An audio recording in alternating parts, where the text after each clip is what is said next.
ऐसी का तमाम ये कंबोधिलाल है, कैसा ही रंगो रूप है पैसा ही माल है। नमस्कार, मनी नाइन के पसंदीदा कार्यक्रम मनी सेंट्रल में आप सभी का स्वागत है। मैं हूं विपुल सिंह। हर रोज़ की तरह आपके जेब से जुड़ी हुई, आपकी ज़रूरत से जुड़ी हुई तमाम खबरें लेकर के हम हाजिर हैं और उन खबरों का असर क्या रहेगा उसका विश्लेषण करने के लिए हर रोज़ की तरह हमारे साथ मौजूद हैं मनी नाइन के संपादक अंशुमान तिवारी सर। अंशुमान सर नमस्कार, बहुत बहुत स्वागत है आपका। और कार्यक्रम की शुरुआत करें उससे पहले ज़रा फटाफट अपने दर्शकों को बता देते हैं कि आज किन महत्वपूर्ण खबरों पर हम बातचीत करने वाले हैं। ऑन द शो पर नजर डालते हैं तो गोल्ड को लेकर के आया है नया रुख बाजार का। जी हाँ, क्यों हम कह रहे हैं और क्यों जिस तरह की तेजी देखने को मिल रही है, क्या नजरिया निकल करके आ रहा है, सोने पर अभी कितनी तेजी बाकी है, तमाम डिटेल में चर्चा होगी आज के कार्यक्रम में।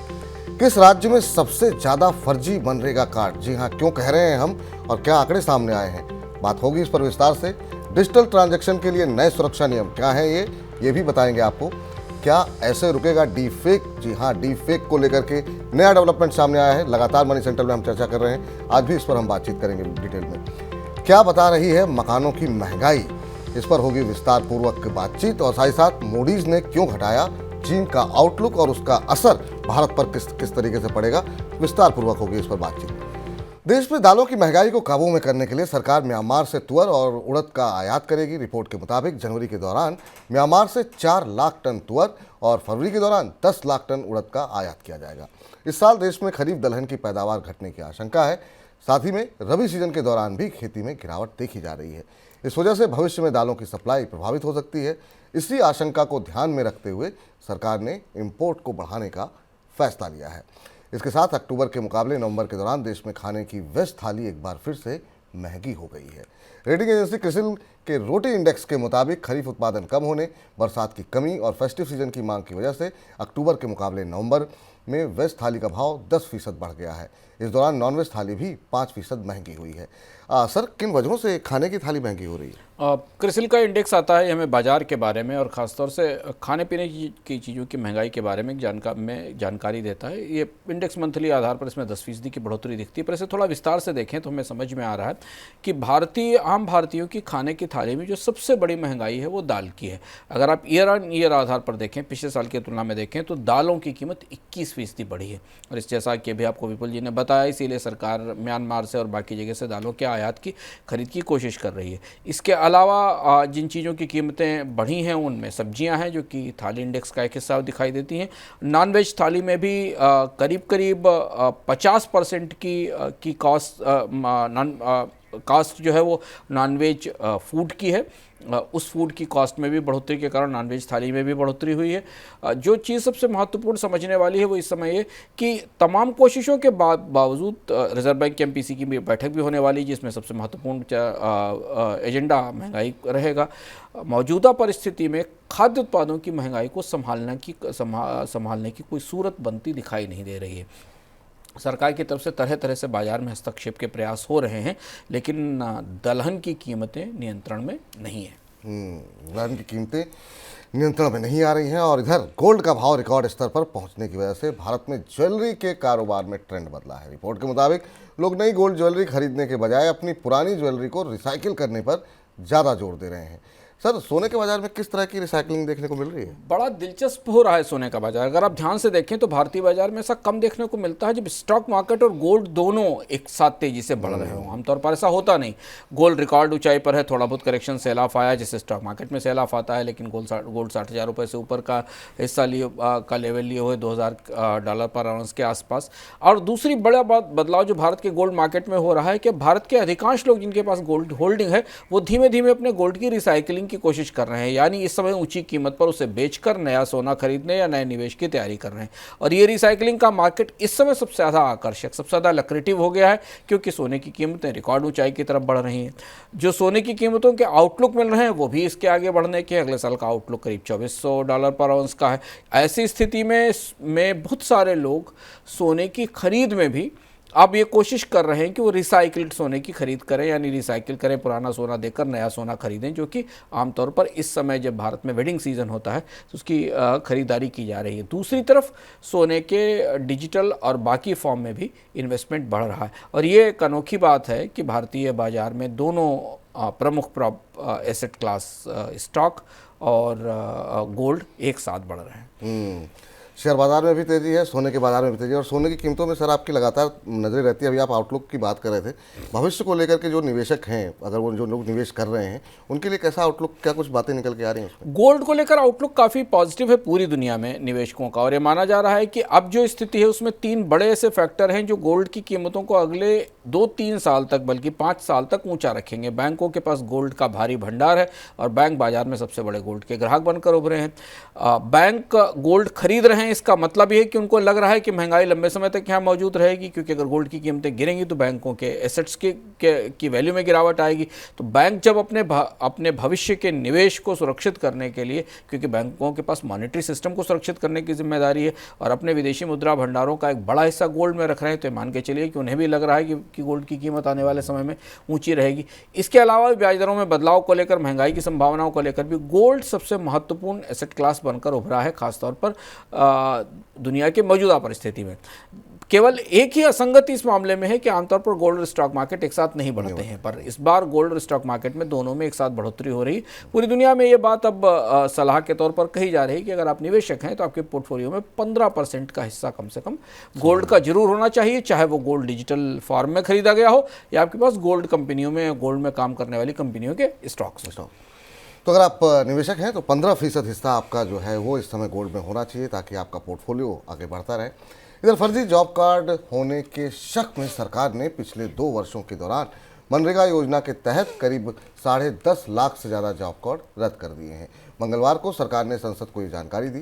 सरकार ने बताया कि वित्त वर्ष 21-22 के दौरान 3.06 लाख और वित्त वर्ष 2022-23 के दौरान 7.43 लाख जॉब कार्ड जो है वो रद्द किए गए हैं। सर, कौन कौन से राज्य हैं जहां पर सबसे ज़्यादा कार्ड रद्द किए गए? सबसे ज़्यादा नकली मनरेगा कार्ड उत्तर प्रदेश में पाए गए। जो सरकार की तरफ से सदन में आंकड़ा दिया गया उसके हिसाब से 2021-22 के दौरान करीब 67,937 और 2022-23 के दौरान 2.96 लाख फर्जी मनरेगा कार्ड रद्द किए गए।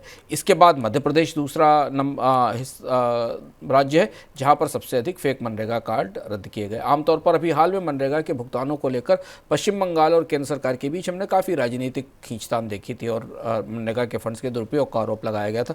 लेकिन पार्लियामेंट को जो जानकारी दी गई है उसमें बंगाल में 2022-23 के दौरान केवल 5,263 कार्ड फर्जी पाए गए। तो उत्तर प्रदेश और मध्य प्रदेश में मनरेगा के फर्जी मामले सबसे ज़्यादा हैं। दूसरी चीज़ है कि सरकार ने ये भी अब अनिवार्य कर दिया है कि मनरेगा कार्ड्स के साथ आधार की सीडिंग की जाएगी, यानी उन्हें आधार पर आधारित किया जाएगा, जिससे कि डुप्लीकेट कार्ड ना बनाए जा सकें। ये कोशिश इसलिए भी की जा रही कि मनरेगा की डिमांड रिकॉर्ड स्तर पर है। अभी फिलहाल अर्थव्यवस्था में बढ़ोतरी के बाद 7.6% की आर्थिक विकास दर जिसका भी आंकड़ा आया, उसके बाद भी मनरेगा में जॉब की डिमांड काफ़ी ज़्यादा है। रूरल एरिया में अभी भी पर्याप्त रोजगार उपलब्ध नहीं है। तो सरकार की कोशिश है ये कि लीकेज रोक कर फर्जी जॉब कार्ड्स खत्म करके खर्च में जितनी बचत की जा सके वो की जाए। इधर डिजिटल ट्रांजैक्शन में बढ़ते फ्रॉड को रोकने के लिए सरकार अब कदम उठा सकती है। रिपोर्ट के मुताबिक डिजिटल फ्रॉड पर लगाम के लिए सरकार, रिजर्व बैंक, NPCI, IT मंत्रालय और दूसरे भागीदारों के बीच बातचीत शुरू हो सकती है और भविष्य में डिजिटल लेन देन में अतिरिक्त फिल्टर और सेफगार्ड का इस्तेमाल किया जा सकता है। सर, ये जो फिल्टर लगाया जाएगा वो फिल्टर किस तरीके से काम होगा और कैसा फिल्टर होगा ये? विपुल, अब इस समय सरकार की जो सबसे बड़ी और रिजर्व बैंक की सबसे बड़ी चिंता वो ये है कि जो पेमेंट वॉलेट और UPI के जरिए पेमेंट्स किए जा रहे हैं उनमें बड़े फ्रॉड्स हैं और वो फ्रॉड्स रुक नहीं पा रहे हैं। तो इस बात की तैयारी है कि अब एक और सुरक्षा का घेरा बनाया जाए। आमतौर पर सुरक्षा का घेरा इसको ऐसे समझ सकते हैं कि जैसे आपके पास एक UPI है और आपने UPI से किसी का कोड स्कैन किया और उसके बाद अपना UPI पिन उसमें डाला और फंड का ट्रांसफ़र कर दिया।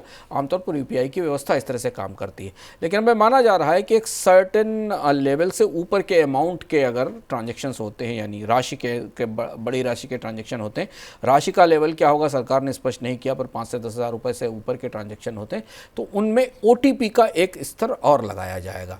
यानी तरीका ये होगा कि आप अपने UPI ऐप पर जाएंगे, पर अपना UPI पिन डालेंगे, उसके बाद आपको एक OTP भी आएगा, उस OTP को कंफर्म करने के बाद फिर आप अपने फंड का ट्रांसफ़र कर सकेंगे।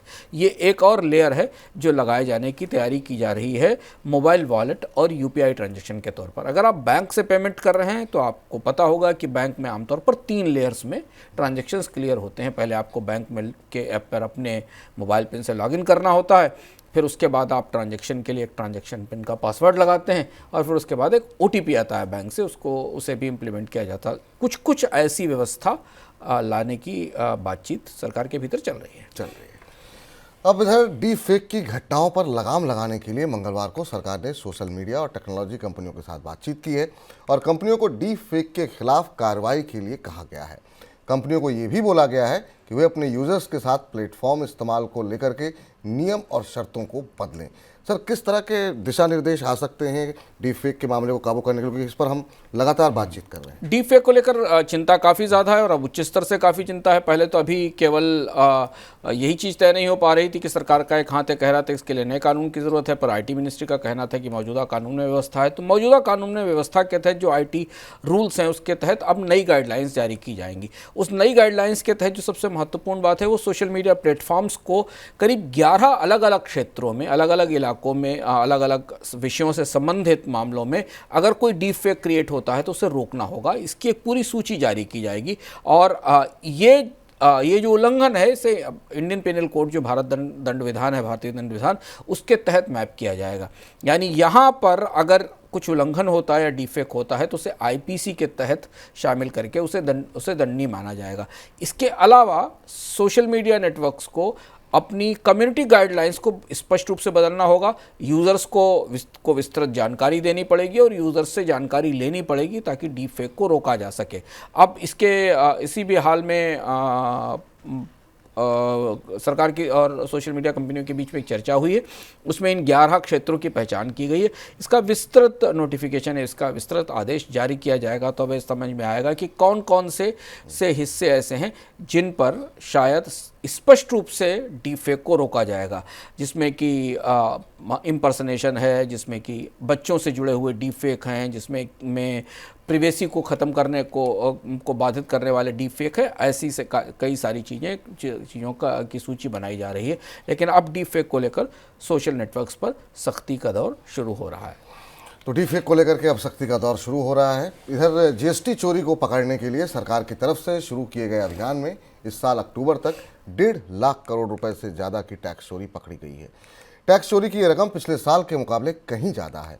पिछले साल अप्रैल से अक्टूबर के दौरान एजेंसियों ने 1.3 लाख करोड़ रुपए की टैक्स चोरी पकड़ी थी। मंगलवार को सरकार की तरफ से संसद के अंदर ये जानकारी दी गई है। सर, ये किस तरह के मामले हैं, किस तरह की चोरी के मामले हैं और कौन से राज्य ऐसे हैं जहाँ पर सबसे ज़्यादा चोरी हो रही है? बिल्कुल, GST में टैक्स चोरी के आंकड़े बार बार इस बात पे सोचने को मजबूर करते हैं कि जब GST लाया गया था तो इसी दावे और वादे के साथ लाया गया था कि जितनी टैक्स चोरी पुराने सिस्टम में होती थी सब बंद हो जाएगी।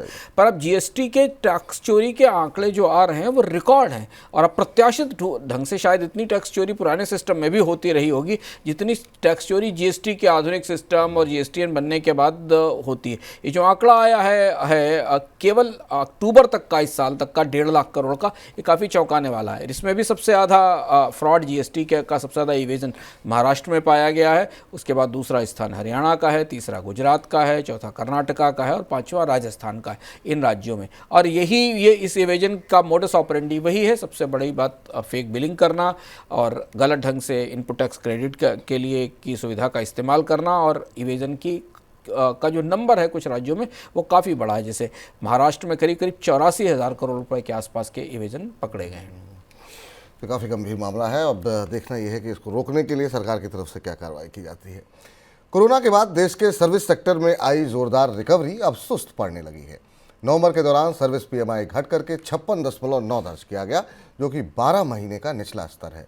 इससे पहले अक्टूबर के दौरान सर्विस PMI 58.4 पर था। बीते जुलाई के दौरान तो ये इंडेक्स 62.3 पर पहुंच गया था। सर, सर्विस PMI में इतनी तेज गिरावट की क्या वजह मान रहे हैं? इस आंकड़े को करीब से देखना होगा क्योंकि ये आंकड़ा अब अगली तिमाही के ग्रोथ के आंकड़े में दिखाई देगा। और जिस हमने अपनी चर्चा में ये कहा भी था जब पिछली तिमाही के आंकड़े आए थे जिसमें 7.6% की आर्थिक विकास दर दिखाई दी थी, आपको याद होगा हमने कहा था कि भारत में सर्विस सेक्टर की ग्रोथ अब घटना शुरू हो रही है, जिसमें हमने कोविड के बाद बढ़ोतरी देखी थी और अब सर्विस सेक्टर में डिमांड टूटती दिखाई दे रही है। और ये बात हमने आपको जो दूसरी तिमाही के आंकड़े आए थे उनके आधार पर कही थी। अब हमारे सामने जो आंकड़ा आया है नवंबर का, वो बता रहा है कि ऑर्डर सर्विस सेक्टर के लिए ऑर्डर की ग्रोथ में तेज गिरावट आई है, यानी वो जो फेस्टिवल की थोड़ी डिमांड या फेस्टिवल का पेंटअप पुश था वो खत्म होता दिखाई दे रहा है। मैन्युफैक्चरिंग सेक्टर की ग्रोथ में भी इसी क्रम में गिरावट आने की संभावना है। सर्विसेज सेक्टर भारत में महत्वपूर्ण इसलिए है क्योंकि अर्थव्यवस्था में 60% का हिस्सा रखता है जीडीपी में और सबसे ज़्यादा लोगों को रोजगार देता है।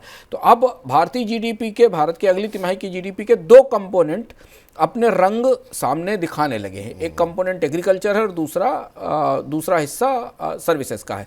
कृषि में हमने पिछले 18 क्वार्टर की सबसे कम विकास दर देखी पिछली तिमाही में और सर्विसेज सेक्टर की ग्रोथ में गिरावट देखी। अब इन दोनों की वजह से अगली तिमाही की आर्थिक विकास दर पर थोड़ा ज़्यादा गहरा असर पड़ता दिखाई दे रहा है। अब निगाह इस बात पर रहेगी कि क्या अगले महीने का पीएमआई इससे भी नीचे आता है और अगर इससे नीचे आता है तो फिर जीडीपी के आकलन बदलेंगे। ठीक। इधर आईफोन बनाने वाली कंपनी एप्पल की तरफ से कॉमन चार्जर को लेकर के भारत सरकार के दिशा निर्देशों पर आपत्ति जताई जा रही है। रिपोर्ट के मुताबिक एप्पल ने कहा है कि अगर भारत सरकार भी यूरोपियन यूनियन की तरह कॉमन चार्जर के दिशा निर्देश लागू करती है तो उसकी वजह से भारत में आईफोन उत्पादन पर असर पड़ सकता है। रिपोर्ट के मुताबिक एप्पल भारत में कॉमन चार्जर के नियमों को लागू करने के लिए समय सीमा बढ़ाने की अब मांग कर रही है। सर, दिक्कत क्या है एप्पल की और कॉमन चार्जर से क्या इशू क्या है पूरा मामला? भारत सरकार ने एक नियम बनाया था, चूंकि भारत में अलग अलग कंपनियों के फ़ोन बिकते हैं, एप्पल के साथ चाइनीज़ कंपनियों के एंड्रॉयड और आईफोन भी बनते हैं। भारत ने एक नियम बनाया था कि सारे मोबाइल फ़ोन्स के लिए कॉमन चार्जर की व्यवस्था की जाएगी जिससे कि सारे मोबाइल फ़ोन एक साथ लागू हो सकें। पहली बार ऐसा हुआ है जब एप्पल ने भारत की सरकार के इस फैसले पर आपत्ति की और एप्पल का कहना यह है कि वो अलग से उसका प्रोडक्ट डिफरेंट है, अलग है और इसलिए उसके मोबाइल के चार्जर की व्यवस्था अलग होनी चाहिए। ये मामला थोड़ा इसलिए पेचीदा लग रहा है क्योंकि एप्पल ने भारत में हाल फिलहाल में बड़ा निवेश किया है, भारत से बड़ा निर्यात भी किया है और एप्पल अपने चार्जर की, अपने प्रोडक्ट की जो एक्सक्लूसिविटी है, जो विशिष्टता है, उसे बनाए रखना चाहती है। चलिए अब रुख करते हैं आज की सबसे बड़ी खबर का।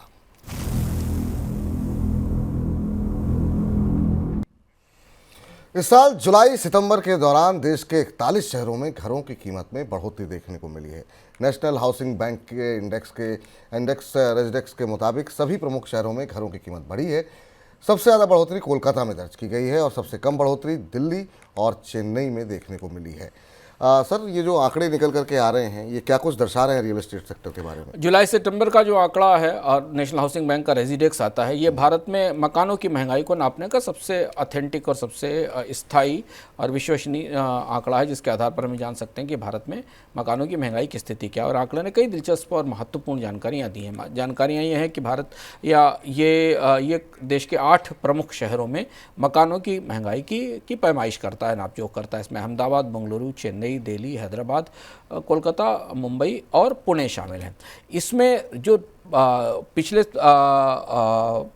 जुलाई से सितंबर के दौरान जो सबसे ज़्यादा बढ़ोतरी दिखी है वो कोलकाता में दिखी है, करीब 9% के आसपास मकानों की कीमत में।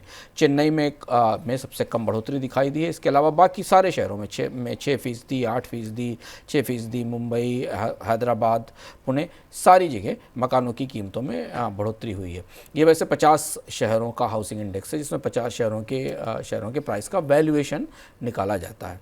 सर, इससे हाउसिंग सेक्टर के बारे में, रियल एस्टेट सेक्टर के बारे में ये खबर क्या कुछ बता रही है और इसका क्या कुछ असर देखने को मिलेगा? हमें याद होगा कि कल हम लोगों ने ये बताया था, मनी सेंट्रल में जानकारी दी थी कि भारत में जो फंसे हुए मकान हैं उनकी एक नई इन्वेंट्री आ गई है, नई खेप आ गई है। 1 लाख करोड़ रुपए के आसपास के मकान फंसे हुए हैं जिनकी बिक्री नहीं हो रही है और अब जो इन्वेंट्री की ग्रोथ है वो सेल्स की ग्रोथ से ज़्यादा निकल गई है। इससे पहले के करीब 4 लाख मकान पहले से फंसे हुए हैं। हमें ये दिखाई दे रहा है कि मकानों की कीमत में सीक्वेंशियल आधार पर, मतलब तिमाही के आधार पर भी बढ़ोतरी हुई। पिछली तिमाही में भी बढ़ोतरी हुई थी और इस बार भी बढ़ोतरी हुई है।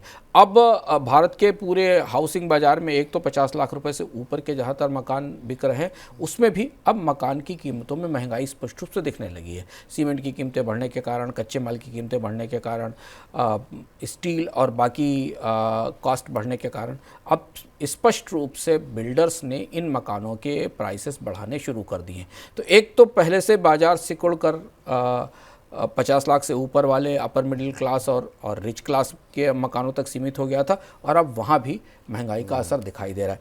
अब अगर इन दोनों आंकड़ों को आप देखें तो यदि मकानों की महंगाई नहीं गिरी तो ये जो इन्वेंट्री है ये आने वाले समय में और आने वाले में बढ़ती दिखाई देगी, जैसा ऐसे आसार लग रहे हैं। चलिए, तो अब ये स्थिति रियल एस्टेट को लेकर के है। अब जरा एविएशन सेक्टर पर नजर डाल लेते हैं। 7 महीने से बंद पड़ी एयरलाइन गो फर्स्ट को जिन रूट्स से सबसे ज़्यादा कमाई होती थी, अब उन रूट्स पर दूसरी एयरलाइन फ़ायदा उठा रही हैं। गो फर्स्ट के लिए सबसे व्यस्त रहने वाले रूट्स पर बीते 7 महीने के दौरान किराए में करीब 2.5 गुना बढ़ोतरी हो चुकी है। कर्ज संकट की वजह से गो फर्स्ट ने मई की शुरुआत में उड़ानें बंद कर दी थी और तब से एयरलाइन बंद पड़ी हुई हैं। सर, पहले 2 सवाल महत्वपूर्ण हैं। पहला तो ये कौन कौन से रूट्स हैं जहां पर ये किराए बढ़ते हुए दिखाई दिए, और दूसरा इस खबर से एयरलाइन सेक्टर के भविष्य को लेकर के क्या इंडिकेशन मिल रहा है? विपुल, गो फर्स्ट के पास करीब 54 एयरक्राफ्ट थे, जिसमें 26 पहले से ग्राउंडेड थे, और उसके बाद प्रैट एंड विटनी के साथ विवाद के बाद गोयर ने अपने आप को बैंकरप्ट डिक्लेयर किया और गोयर पूरी तरह सर्विसेज से बाहर हो गई। इसका असर हमें बाजार, पूरे एविएशन बाजार पर दिखाई दिया, क्योंकि उड़ानों की कमी हुई, जहाज़ों की कमी हुई। जिन रूट्स पर सबसे ज़्यादा किराए बढ़े और इसका असर किराए बढ़ने के तौर पर सामने आया, करीब करीब 200 के आसपास फ्लाइट्स गोयर प्रतिदिन चलाती थी, जिसमें 25,000 से 30,000 यात्री यात्रा करते थे। ये पूरा मार्केट है, 25-30 हज़ार यात्री अब निर्भर हो गए दूसरी एयरलाइंस के ऊपर। तो जो रूट्स हैं जहाँ किराए गो फर्स्ट के बंद होने के बाद 2.5 गुना तक बढ़े हैं, उनमें दिल्ली श्रीनगर का रूट है, मुंबई गोवा का रूट है, दिल्ली लेह का रूट है, दिल्ली पुणे का रूट है और दिल्ली अहमदाबाद के रूट हैं। इन रूट पर सबसे तेज़ी से किराए बढ़े हैं। और दूसरी महत्वपूर्ण बात ये कि इंडिगो के विमान भी ग्राउंड हो रहे हैं तकनीकी कारणों से। तो ऐसा माना जा रहा है कि अगले साल, यानी अब जो दिसंबर का महीना 2024 के दौरान भारत में ग्राउंडेड विमानों की संख्या और ज़्यादा बढ़ सकती है, जो अलग अलग वजहों से उड़ान नहीं भर पाएंगे, और ऐसी स्थिति में जो विमान किराए हैं उनमें बढ़ोतरी का एक और नया दौर आ सकता है। और इसका असर एविएशन सेक्टर पर किस तरह? एविएशन सेक्टर में पिछले दिनों में सबसे बड़ी हाइक हुई है। तो अगर आप ध्यान से देखें तो कंपनियों ने फ्यूल के कारण फ्यूल सरचार्ज लगाना शुरू किया है। अब ऐसा लग रहा है कि सबसे बड़ी चुनौती भारत के एविएशन सेक्टर में ये है कि पर्याप्त एयरक्राफ्ट उपलब्ध नहीं है उड़ानों के लिए, और कंपनियां तो ख़त्म ही हो गई। जेट एयरवेज भी चलेगी, गो फर्स्ट भी चलेगी, तो बाजार भी अब सीमित रूप से 2-3 स्पाइस जेट की उड़ानें वैसे ही सीमित आधार पर चल रही हैं। तो इंडिगो और एयर इंडिया समूह, जिसमें विस्तारा और एयर एशिया हैं, इनके बीच में भारत का बाजार आमतौर पर अब सिमट गया है, और इनमें भी इंडिगो के पास विमानों की कमी दिख रही है। इधर देश के आम नागरिकों के लिए सस्ते में हवाई सेवा उपलब्ध कराने के लिए सरकार ने जिस उड़ान योजना को लॉन्च किया था, उसके तहत कई एयरलाइन कंपनियों ने उसके लिए आवंटित रूट्स पर कभी ऑपरेशन शुरू किया ही नहीं। ऐसी 6 एयरलाइन कंपनियां हैं जिन्होंने ऑपरेशन शुरू ही नहीं किया है। सरकार की तरफ से संसद में जानकारी दी गई। सरकार की तरफ से ये भी बताया गया कि फिलहाल 9 एयरलाइन कंपनियां उड़ान सेवा के तहत उड़ानों का संचालन कर रही हैं। आगे बढ़ते हैं। अब जरा बात कर लेते हैं चीन की। अर्थव्यवस्था में कमजोरी और रियल एस्टेट सेक्टर में जोखिम का हवाला देते हुए रेटिंग एजेंसी मूडीज ने चीन की रेटिंग पर अपने आउटलुक को स्टेबल से घटा करके नेगेटिव कर दिया है। मूडीज ने कहा है कि चीन की अर्थव्यवस्था 2024 और 2025 में 4% की सालाना गति से बढ़ने की उम्मीद है। वहीं 2026 से 2030 तक चीन की सालाना आर्थिक वृद्धि धीमी होकर औसतन 3.8% रहने का अनुमान है। सर, ये जो डाउनग्रेड करने के बाद क्या कुछ बातें रहीं जिसकी वजह से डाउनग्रेड किया गया है? मूडी का ये आउटलुक चेंज काफ़ी सनसनीखेज रहा, और चीन में इसकी काफ़ी प्रतिक्रिया हुई। यहाँ तक कि चीन के विशेषज्ञों ने, चीन की सरकार की तरफ से मूडी की इस रिपोर्ट को पक्षपातपूर्ण और बायस कहा गया। और ये आमतौर पर ऐसा होता है, रेटिंग एजेंसियाँ जब भी किसी देश के आउटलुक को डाउनग्रेड करती हैं तो वहाँ की सरकारें इस तरह से रिएक्ट करती हैं। पर चीन की अर्थव्यवस्था में कुछ वास्तविक रूप से गंभीर समस्याएँ हैं जो हमें बनती दिखाई दे रही हैं। मूडीज़ ने 2 महत्वपूर्ण बातें कही हैं। मूडीज़ ने ये कहा है कि चीन की सरकार ने जो अपनी लोकल अथॉरिटीज़ को फंड्स दिए हैं और उनके पास जो कर्ज हैं, और वो जो कर्ज उन्होंने आगे रियल एस्टेट सेक्टर को दे रखें, इन्होंने मिलकर एक बड़ा चुनौतीपूर्ण माहौल बना दिया है और इसलिए चीन की अर्थव्यवस्था में अब एक संकट बनता दिखाई दे रहा है। जो आंकड़ा है वो आंकड़ा इसलिए ज़्यादा चौंकाने वाला है विपुल, क्योंकि 4% की चीन की जीडीपी ग्रोथ रेट बेहद कम है। दुनिया की मांग के हिसाब से, दुनिया की ज़रूरतों के हिसाब से भी बहुत कम है। मूडीज़ का कहना है 2024 और 2025 दोनों सालों में 4% की ग्रोथ रेट रहेगी, यानी ये पिछले 20 सालों में चीन की सबसे कमज़ोर आर्थिक विकास दर होने वाली है। और ऐसी स्थिति के बाद पूरी दुनिया की आर्थिक विकास दर में तेज कमी आएगी, क्योंकि चीन के पास बड़ी क्षमताएं हैं। चीन दुनिया के बाजारों का सबसे बड़ा निर्यातक है और सबसे बड़ा आयातक भी है, इसलिए इससे ग्लोबल ग्रोथ को लेकर, अंतर्राष्ट्रीय ग्रोथ को लेकर भी अनुमानों में बदलाव होगा और इसका असर हमें शेयर बाजार के सेंटिमेंट पर भी दिखाई देगा। बिल्कुल। और सर, चीन की अर्थव्यवस्था को लेकर के भविष्य की स्थिति आपको कैसी दिखाई देगी और इसका असर, जैसा अभी आपने इंडिकेट किया, किस तरीके से विश्व की अर्थव्यवस्था पर पड़ेगा? चीन की अर्थव्यवस्था में वास्तविक तौर पर हो क्या रहा है, इसके अंदर चल क्या रहा है और चीन ने पिछले 1 साल के भीतर क्या क्या गंवा दिया है, दुनिया में कौन कौन से स्तर गंवा दिए हैं। वास्तविकता है कि पिछले 1 साल में कोविड के बाद दुनिया में जितनी ग्रोथ आई उसमें चीन का कोई कंट्रीब्यूशन नहीं दिखाई दिया। विस्तार से जानने के लिए इस बार के इकोनॉमिकम को जरूर देखिएगा, क्योंकि हम आपको वहाँ विस्तार से बताएंगे कि चीन क्यों दुनिया की अब सबसे बड़ी बेचैनी बन चुका है अपनी आर्थिक विकास दर को लेकर, और समस्या कहाँ से शुरू होती है, चीन में डिफॉल्ट का खतरा कहाँ है। और चीन एक अनोखा देश है जहाँ केवल कंपनियां ही नहीं, राज्य सरकारें भी डिफॉल्ट की तरफ बढ़ रही हैं। चीन के भीतर क्या हो रहा है विस्तार से हम इस बार के इकोनॉमिका में बताएंगे, लेकिन फिलहाल जो स्थिति है उसमें ये लग रहा है कि अगर चीन के इस डाउनग्रेड के बाद शेयर बाजारों में अफरा तफरी मचती जिसकी संभावना है, तो इमर्जिंग मार्केट में विदेशी निवेशकों के, जो इमर्जिंग मार्केट्स हैं उनमें विदेशी निवेशकों के निवेश के तौर तरीकों में बदलाव होगा। चीन से निवेशकों की एक खेप पहले ही उड़कर जापान जा रही है, लेकिन अब चीन के इस लॉन्ग टर्म आउटलुक को सामने आने के बाद कि केवल 4% की ग्रोथ रहेगी 2 साल में, विदेशी निवेशक अपने तौर तरीके में, अपने निवेश के तरीके में बदलाव करेंगे। क्योंकि अभी फिलहाल ब्याज दरें ऊंची हैं, अंतर्राष्ट्रीय स्तर पर बेहतर रिटर्न मिल रहा है बॉन्ड मार्केट में, तो चीन से निवेश का एग्जिट शुरू हो सकता है, जो चीन की समस्याएं और ज़्यादा बढ़ाएगा।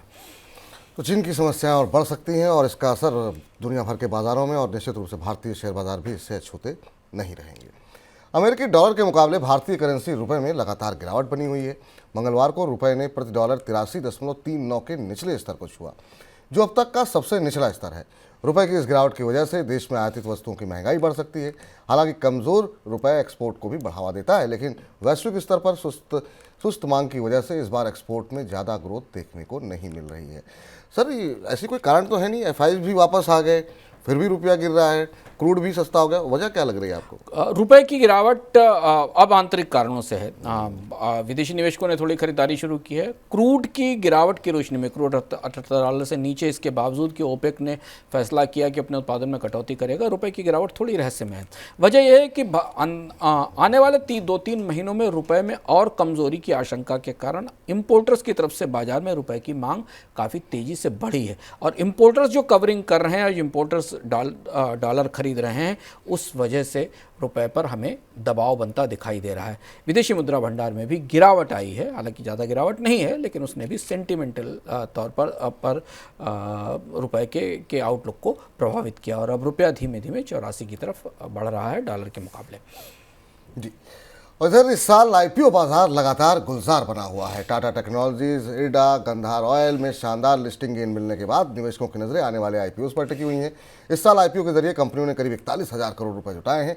दिसंबर महीने में भी कई मेन बोर्ड और SMEs IPO लगातार कतार में बने हुए हैं, जिसमें कि 13 तारीख से आपको बता दें कि जो IPO खोल रहा है डोम्स इंडस्ट्रीज़ का, इसके अलावा RBZ ज्वेलर्स, कई सारी कंपनियां, हैप्पी फोर्जिंग्स जो कतार में लगी हुई हैं। सर, IPO को लेकर के जो माहौल बना हुआ है, ये बाजार के बारे में क्या इंडिकेशन मिल रहे हैं आपको उससे? IPO बाजार में अब तो लोग उससे फ्रेंजी कहने लगे हैं, लोगों को दिखाई देने लगा कि IPO बाजार में फ्रेंजी है। जैसे आंकड़े जो अभी स्क्रीन पर विपुल जी ने आपको दिखाए, वो आंकड़े ये बता रहे हैं कि IPO की उगाही तो कम हुई है, IPO की संख्या ज़्यादा बढ़ी है, पिछले साल से ज़्यादा संख्या, यानी कंपनियां ज़्यादा नंबर में IPO लाने की कोशिश कर रही हैं और उनसे मिलने वाली राशि कम है। छोटे IPO, खासतौर से जो SME IPOs हैं, उनकी संख्या काफ़ी ज़्यादा है, और इसको लेकर सेबी के भीतर भी चिंता दिखाई दे रही है। लेकिन फिलहाल चूंकि शेयर बाजार में रिकॉर्ड तेजी आई है, अगले साल बाजार के आउटलुक को लेकर तमाम तरीके के पॉजिटिव आकलन आ रहे हैं, लेकिन इसलिए लगता है कि अभी IPO का ये बाहर IPO की मौसम लंबे समय तक जारी रहेगी। मैं ताज़े आंकड़े चेक कर रहा था, अभी कम से कम 33 ऐसी कंपनियां हैं जिनके पास रेगुलेटरी अप्रूवल है, आईपीओ लाने के लिए तैयार हैं, और 34,000 करोड़ रुपए के आसपास के फंड रेज की तैयारी हो रही है। यानी ये बाजार अभी ठंडा पड़ने वाला नहीं है। दिसंबर के बाद से अगले पूरे साल तक तब तक नई कंपनियां लाइन पर आ जाएंगी। और अब आईपीओ बाजार एक तरीके से सेकेंडरी मार्केट से कंपटीशन जैसी स्थिति में आ रहा है, जहां पर बहुत सारे बड़े और स्थापित निवेशक जो आमतौर पर चलते हुए स्टॉक्स में पैसा लगाते हैं, वो भी अब आईपीओ में क्विक गेंस के लिए, लिस्टिंग गेंस के लिए निवेश कर रहे हैं। तो ये अक्टूबर नवंबर में जो हमने काफ़ी अच्छी आईपीओ की एक्टिविटी देखी, वो दिसंबर के बाद भी जारी रह सकती है। विपुल जी आपके पास वहाँ के आईपीओ का शो लेकर आते हैं और वो आपको बराबर बताते रहते हैं कि किस आईपीओ में क्या करना है। तो मनी लाइन के साथ लगातार जुड़े रहिए। आईपीओ बाजार में जहाँ जो कुछ घट रहा है, सही है या गलत है, आपके लिए उचित है या अनुचित है, सारी जानकारियाँ आपको विपुल जी से मिलेंगी उस शो पर। तो वाह क्या आईपीओ है, हर रोज़ देखना मत भूलिए, क्योंकि बहुत सारे आईपीओ आ रहे हैं और हर आईपीओ आपके लिए बेहतर साबित हो ये ज़रूरी नहीं है। तो अच्छे आईपीओ में पैसे लगाएं और बुरे आईपीओ से दूर रहें। वाह क्या आईपीओ है, देखते रहिए। चलिए अब वक्त हो गया है तमाम और बड़ी खबरों को फटाफट नजर डालने का, झटपट में।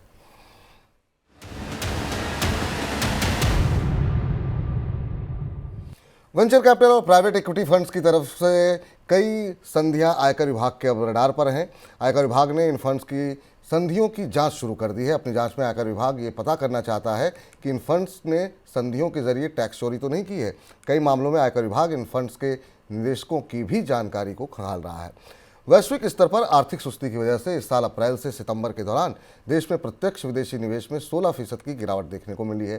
सरकार की तरफ से संसद में दी गई जानकारी के मुताबिक इस साल अप्रैल से सितंबर के दौरान देश में 33.12 अरब डॉलर का प्रत्यक्ष विदेशी निवेश आया है। इससे पहले वित्त वर्ष 2022-23 की दूसरी छमाही में भी प्रत्यक्ष विदेशी निवेश में गिरावट ही देखने को मिली थी।